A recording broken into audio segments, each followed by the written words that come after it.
Hey everybody, JC here with Gates Automotive. We got a great show planned for you today.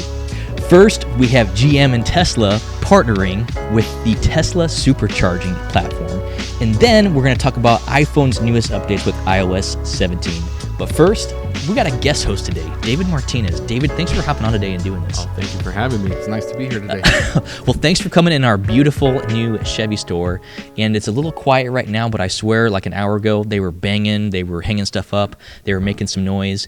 It's just kind of cool to see the construction and the progress happening here. And it's also cool that you were a part of that. Yeah, it's been phenomenal. I mean, a lot of the changes, everything feels like it happened very quickly. Yeah. Yeah, so we're moving at the speed of light, the Gates way, I suppose. That's right. Or the GM way, right? Yeah, the GM way, yeah. So maybe for people who don't know who you are, give us like a 10-second recap on who you are and what you do. Well, my name is David Martinez. Beautiful name. I've been working for Chevrolet now coming up on 7 years. And that's awesome. In the typical Chevrolet way, we've been around a few different markets. I started off with General Motors in L.A., which is where I'm born and raised. Yeah, LA boy. Lived in Denver, Colorado for a few years. Got to check out, Wyoming, New Mexico, and now I'm here in beautiful South Bend, Indiana now for the beautiful a little while now, and happy to be part of the Chevrolet team in this in the Northwest Indiana state here.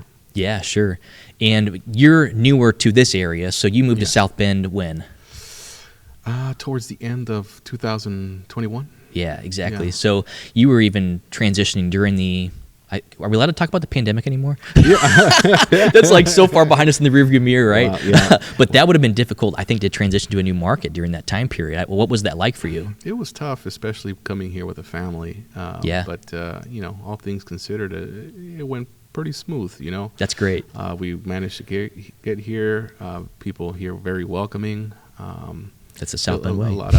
A lot of precautions, obviously, during that time. A lot of difficult situations as it pertains to the industry. Obviously, some of which we're still kind of in, I suppose. We're still feeling the effects of a lot of the shortages of materials and we logistics. feel like it's behind us, but it's not. Yeah, so we're still kind of rolling with the punches. Yeah. We'll see. That's great. So let's kind of kick this off with our first news story. So just like we talked about in the intro, GM and Tesla are partnering together to allow future GM vehicles to work on their Tesla Superchargers, and that's a big thing. Now, Ford had announced that a few days earlier, and that will save, this is an estimate, but from what I heard, that will save GM almost $400 million in infrastructure investment just on chargers alone. So I think that's a big win for GM. I think it's a big win for Tesla. What are your thoughts on it? It's really a big win for the consumer. Exactly. At the end of the day, they have a very large network, and partnering with them only really benefits your consumer. General Motors has a whole team dedicated out there to really expand the infrastructure, and this deal allows us to kind of do it a lot quicker. But it certainly doesn't pause the plans already in place to expand the GM footprint that we have in the years to come. We still are moving forward, for example, with the community charging program, in which we've empowered a lot of dealers to put charging stations in their local communities, subsidized in many ways by General Motors. So that's still a go. So I guess the way I look at this is it's in addition to, right? It's in addition to the partnership that GM and Tesla announced. So big. It'll be very positive here in the near future. Yeah, I agree. So that's a huge win for the consumer. And from what I understand, correct if I'm wrong, but it's like an adapter that you'll get that will allow them to work so that you can use the Tesla ones, but you can also still use the existing GM ones with, I'm going to say the acronym wrong, but the J1772. Yeah, like I said, I can kind of give you some of the details, but GM does have a whole team dedicated to EV structure. So that's right. More information to come, but they are standardizing that connection, so it won't be a pain point for our consumers. It's just a win for the consumer. That's right. And they just announced it last week, so I mean, they still got some stuff to iron out before 2025. That's right. That's right. But again, just standardizing, having everyone work together for the purposes getting everyone on the road, and making sure that they can charge up wherever they go, whether it's a short distance commute or long distance cross country commute. We want to make sure that there's no anxiety there, and that the consumer is taken care of. For sure. And we were even talking before we started rolling about one of the things that the GM app can allow you to make your trip, show you where to charge. You actually select the vehicle you have, or maybe the vehicle you're trying to purchase, so you can kind of test that out. So there's a ton of great assets and resources out there for existing GM owners already, which is awesome. For anyone that currently owns a Chevrolet, and especially as they're taking possession of a brand new Chevy, we should be setting everyone up on the My Chevy app. That's right. On Android, Apple operating systems.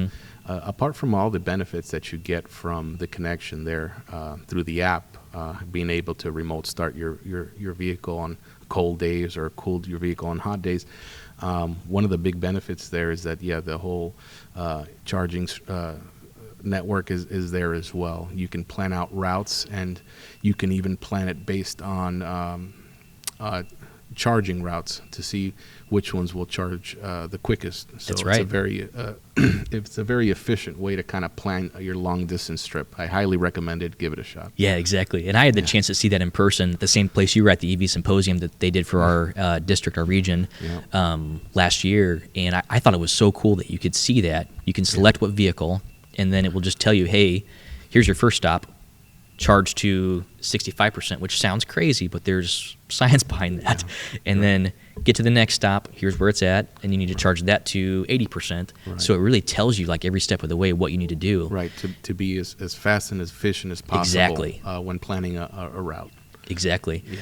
And there are people that go cross-country right now on that, which is kind of cool. So speaking of Apple and Android apps, Apple iOS 17 will now allow you to use their existing Maps app with the next release of iOS 17 to see public chargers on there, and also show which ones are available in a very similar way that GM's doing that, which I think is a great thing for the consumer. And it's kind of cool that now, instead of having it, pay-gate's the wrong word, but now you have all of these different infrastructures, like GM has built on their own, Tesla has one on their own, Volkswagen has one on their own with Electrify America, and now it's all going to be under one app, which is really cool. I think that's a big one for the consumer. Yeah, I think that's great. I am by no means a subject matter expert in this, but it seems like a natural progression, as we currently do with traditional gas stations. I know currently any map app you can choose, and you can select based on your route to point out all the nearest refueling stations. So if you can do something now similar with charging, it's a win for everybody. Exactly, and it's cool that Apple saw that need and was looking to fulfill that. I know that eventually Android users will have something similar. I can only imagine.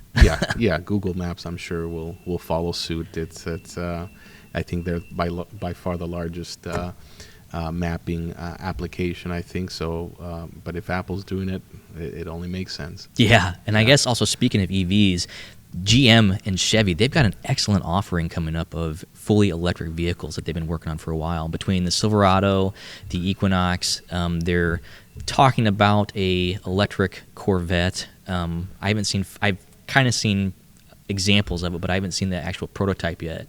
But man, there's a lot of cool things coming up. What do you think? I mean, I do work for Chevrolet, so I'm going to be a little biased. I hope you're biased, right? I'm going to be a little biased here, but the things that you're going to see even by the end of this year are going to blow your mind. We have we have an impressive lineup here coming up. We have both Blazer and Equinox making their way shortly. Silverado making its way here shortly, and you mentioned the Corvette. Yeah, the E-Ray. I would encourage you to. It's already out. I mean, in terms of marketing. So I would encourage you to do a quick search on the E-Ray. There's a beautiful video out there of someone doing donuts on an ice rink to just really show what an all-wheel drive Corvette can do. Exactly, and you're right, because it's the first all-wheel drive one. That's right. That's right. Yeah, so it's going to blow a lot of people's mind. Yeah. That is so cool. Well, David, we're going to go ahead and draw this to a close. And for those who are listening, we're actually about to do something else that's a little bit interesting. It's a brand new pilot series. So if you are just listening, feel free to check out David's episode of our pilot called Gates Hot Takes.